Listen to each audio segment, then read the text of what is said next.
Slick back.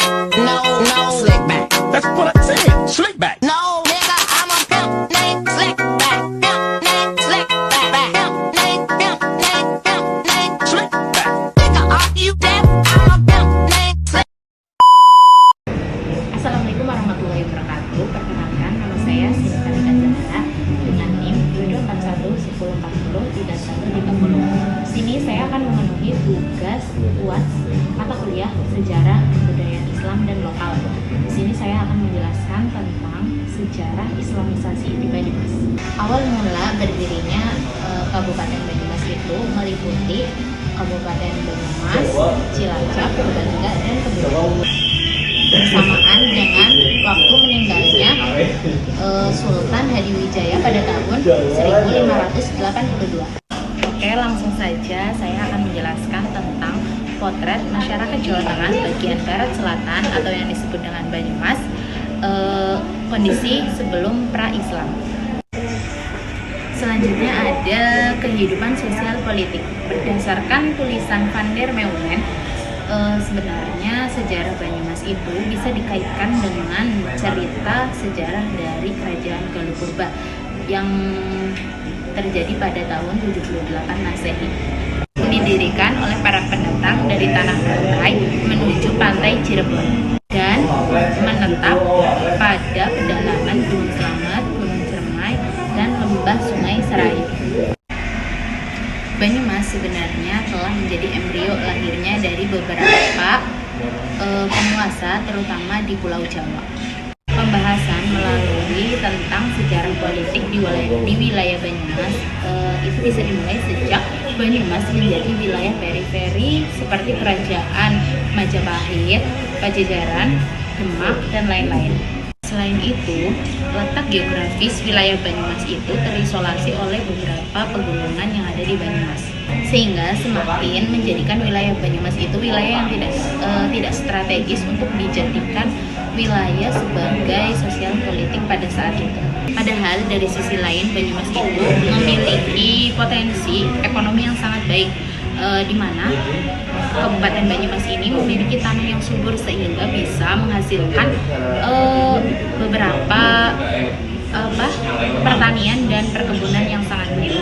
Struktur wilayah Banyumas di mana di sosialnya itu malah terlihat sangat unik. Contohnya seperti Jawa Glok itu artinya berbicara terlalu keras.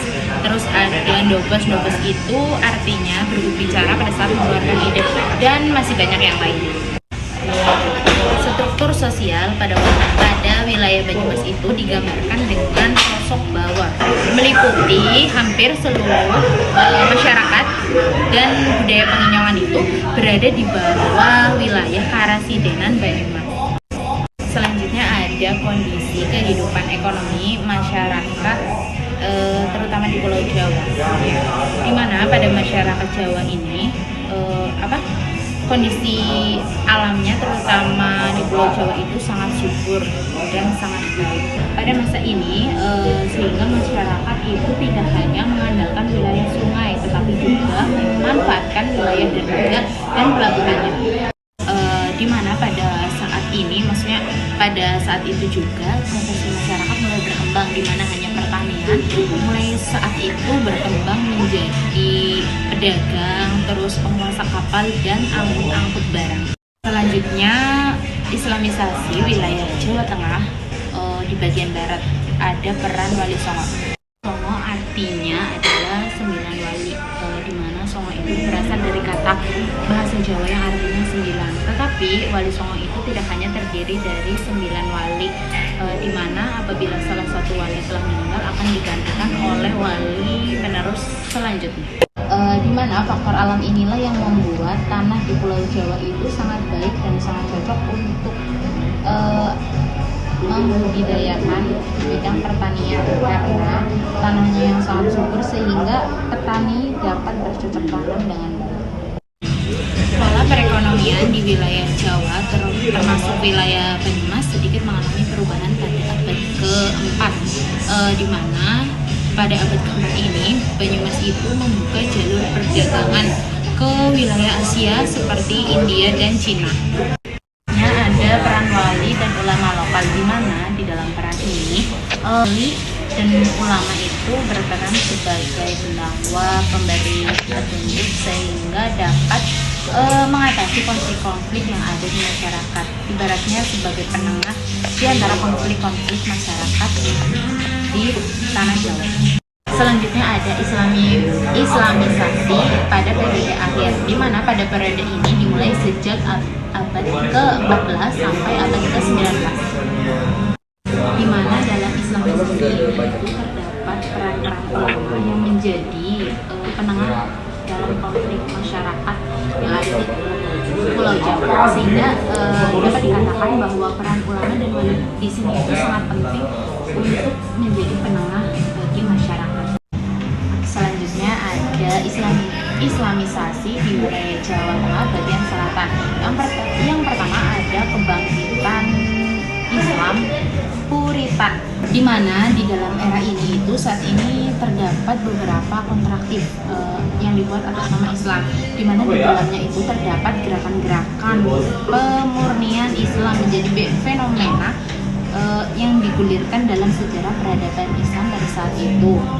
Hal ini dikemukakan pada gerakan Puritanisme yang lahir sebagai paham di mana yang harus mempelopori gerakan Wahabi pada abad ke-18. Di mana dasar-dasar teologi Wahabi itu dibangun oleh seorang fanatik pada abad ke-18, yaitu Muhammad Ibnu Abdul Al-Wahhab dengan semangat Puritan, di mana Abdul Al-Wahhab itu hendak membebaskan Islam dari semua perusakan yang diyakinkan oleh masyarakat Islam, seperti tasawuf, tawasul, rasionalisme, ajaran syariat, di mana ajaran-ajaran ini itu telah menggerogoti Islam secara penuh. Yang selanjutnya ada tren Islam moderat.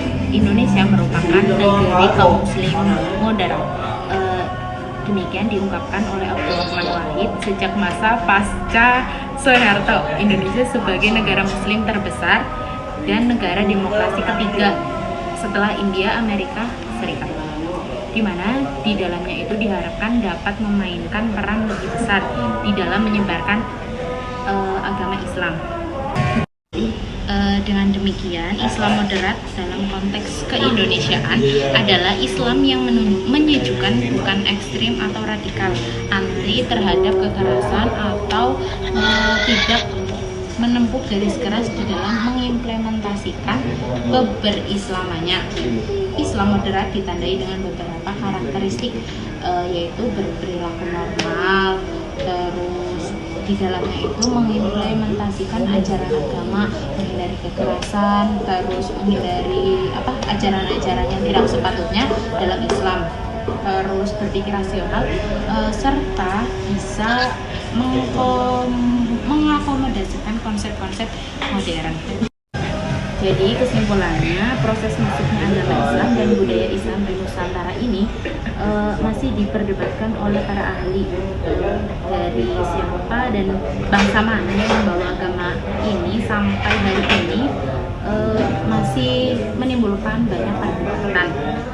Ada yang mengatakan bahwa agama Islam dibawa oleh para pedagang, ada juga yang mengatakan bahwa Islam di Nusantara ini dibawa oleh bangsa Mesir, Iran, dan bangsa Arab. Demikian pada abad ke-8 pada abad ke-14 Masehi belum ada kondisi keislaman secara besar-besaran. Sedangkan kondisi Islam di tanah Jawa ini tidak lain dan tidak bukan berawal dari kerajaan yang berada di daerah Demak atau yang biasa kita sebut dengan Kerajaan Demak. Secara geografis, Kerajaan Demak itu berada di daerah Demak di Jawa Tengah.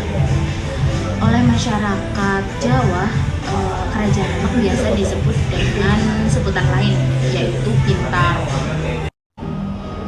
Mungkin itu saja yang dapat saya sampaikan, kurang lebihnya maaf, mungkin membuat kalian tambah pusing dengan penjelasan saya. Saya mohon maaf yang sebesar-besarnya. Terima kasih. Wassalamualaikum warahmatullahi wabarakatuh.